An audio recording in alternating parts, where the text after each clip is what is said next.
มาหอดแล้วครับพี่น้องครับมาหอดบัตรเรียบร้อยครับหลวงตาว่าสิเอาหมากไม้ก้นบาทมาให้ลิง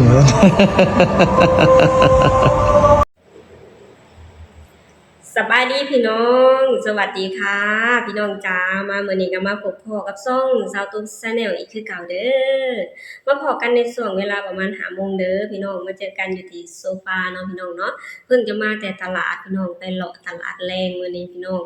ตั้งใจว่าจะไปซื้อน้ำยานางมาแกงหน่อไม้กินเนาะพี่น้องเนาะเพราะว่าสตูเองนะต้มนอนไม้ไว้นะ2 มื้อแล้วพี่น้องยังบ่ได้แกงเนาะพี่น้องตั้งใจว่าจะไปซื้อ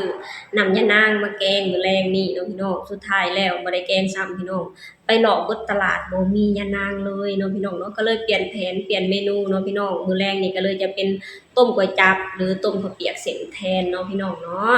และมามื้อนี้พี่น้องเฮาก็มาติดตามข่าวความเคลื่อนไหวของครอบครัวศรีวิไลกันคือเก่าเนาะคือมื้อเว้นนี้ทางครอบครัวกับเพิ่นก็ได้โพสต์ลงเนาะพี่น้องว่าทางครอบครัวศรีวิไลกำลังจะเดินทางเนาะพี่น้อง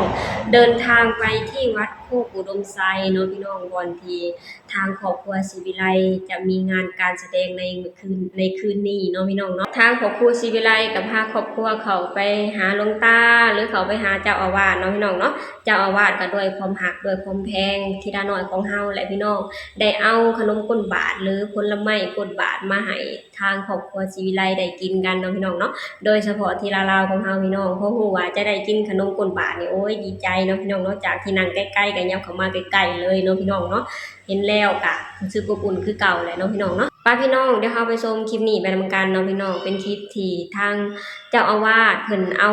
ขนมก้นบาทหรือเอาผลไม้ก้นบาทมาให้ธิดาน้อยของเฮาเนาะพี่น้องเนาะเป็นกำลังใจที่ดีๆให้กับธิดาน้อยของเฮาเนาะพี่น้องเนาะเดินทางมาเมื่อยๆได้กินผลไม้เย็นๆก็มีแฮงแล้วเนาะพี่น้องเนาะป้าพี่น้องเดี๋ยวเฮาไปชมคลิปนี้ไปนำกันเลยเด้อมาหอดแล้วครับพี่น้องครับมาหอดบัตรเรียบร้อยครับ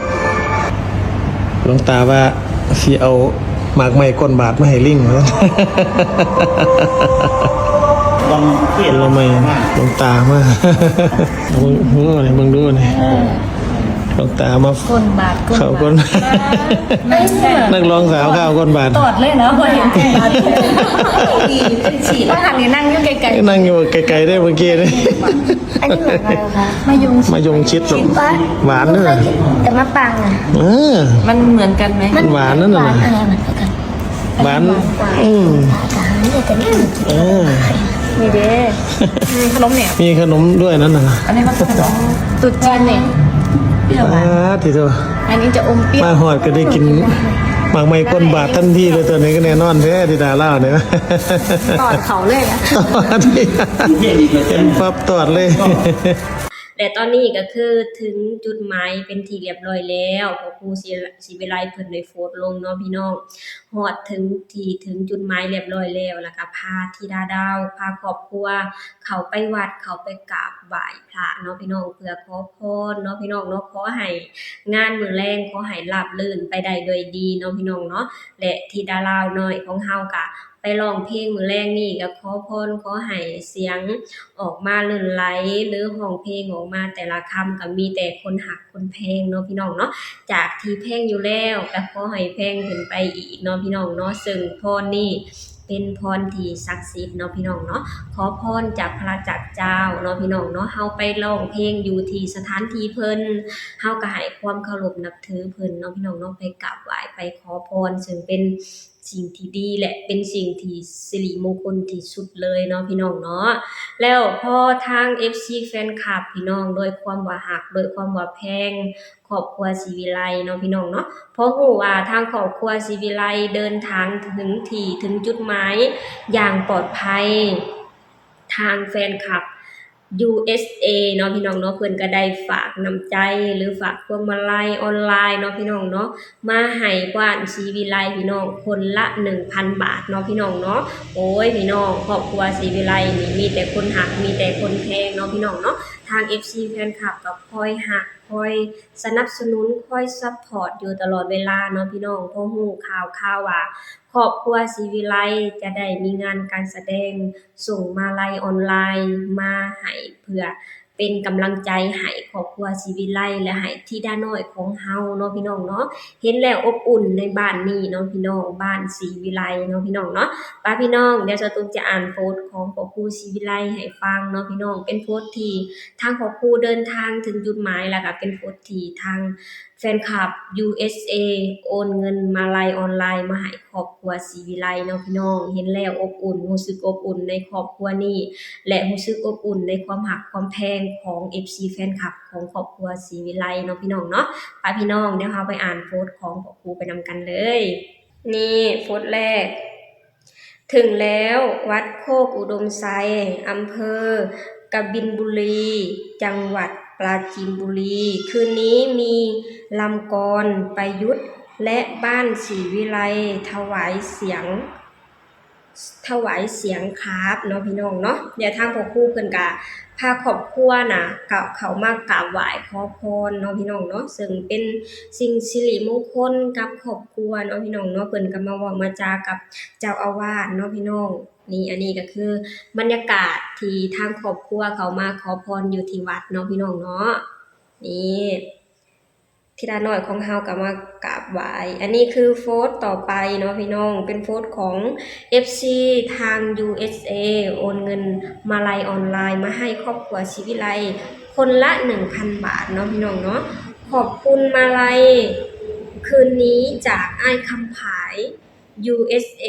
ให้ศิลปินออนไลน์ทุกคนคนละ 1,000 บาทครับเนาะพี่น้องเนาะนี่แหละพี่น้องครอบครัวศรีวิไลนี่แหละพี่น้องคือ FC ที่หักแท้เนาะพี่น้องเนาะบ่ว่าจะไปอยู่ไสไปร้องเพลงหรือบ่ไปร้องเพลงก็คือคอยส่งกำลังแรงใจมาให้ครอบครัวศรีวิไลอยู่ตลอดเวลาเนาะพี่น้องเฮ็ดให้ครอบครัวศรีวิไลได้รู้ว่าบ่ว่าจะมีงานการแสดงหรือว่าจั่งใดคือทาง FC แฟนคลับก็คอยหักและคอยสนับสนุนครอบครัวศรีวิไลอยู่ตลอดเวลาเนาะพี่น้องเนาะและเฮาเองกันพี่น้องคืนนี้เฮาก็มารอชมมารอติดตามผลงานของครอบครัวศรีวิไลไปนำกันเนาะพี่น้องซึ่งจะตุกเสือได้เลยนะพี่น้องว่าทาง FC แฟนคลับอยู่ที่ปราจีนบุรีเพิ่นจะคอยรอคอยที่จะมาเบิ่งผลงานของธิดาน้อยของเฮาเนาะพี่น้องเนาะอยากมาเห็นตัวจริงของธิดาน้อยว่าเป็นตาหักเป็นตาแพงส่ำใดเป็นตาหักตาแพงสมคำล่ำลือสมชื่อเสียงบ่เนาะพี่น้องเนาะซึ่งทาง FC แฟนคลับก็จะรอคอยเบิ่งผลงานของธิดาน้อยของเฮาเนาะพี่น้องเนาะและเฮากับมื้อแลงเฮาก็มาคอยชมมาคอยติดตามกันไปพี่น้องว่า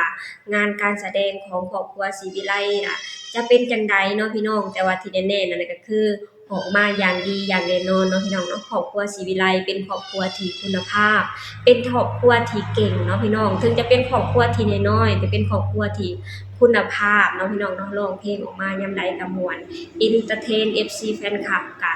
อย่างมีความสุขเนาะพี่น้องโดยเฉพาะธิดาน้อยของเฮาเนาะพี่น้องความเก่งของน้องพัฒนาขึ้นไปเรื่อยๆพร้อมกับอายุของน้องและพี่น้องพออายุน้องหลายขึ้นความเก่งของน้องก็จะเพิ่มขึ้นมาเรื่อยๆจากประสบการณ์ของน้องแต่ละครั้งที่น้องได้ไปร้องเพลงเนาะพี่น้องเนาะแฮงร้องแฮงเก่งแฮงร้องแฮงพัฒนาไปเรื่อยๆเนาะพี่น้องเนาะและคืนนี้เฮาก็มารอชมมารอติดตามกันไปพี่น้องมาคอยเบิ่งมาคอยเป็นกำลังใจให้ครอบครัวศรีวิไลกันคือเก่าเนาะพี่น้องเนาะโอเคพี่น้องสำหรับคลิปนี้สตุกเองก็จะขอจบลงเท่านี้ก่อนเด้อฝากให้พี่น้องช่วยกดไลค์กดแชร์กดติดตามให้ช่องสตุก Channel เด้อสบายดีสวัสดีค่ะ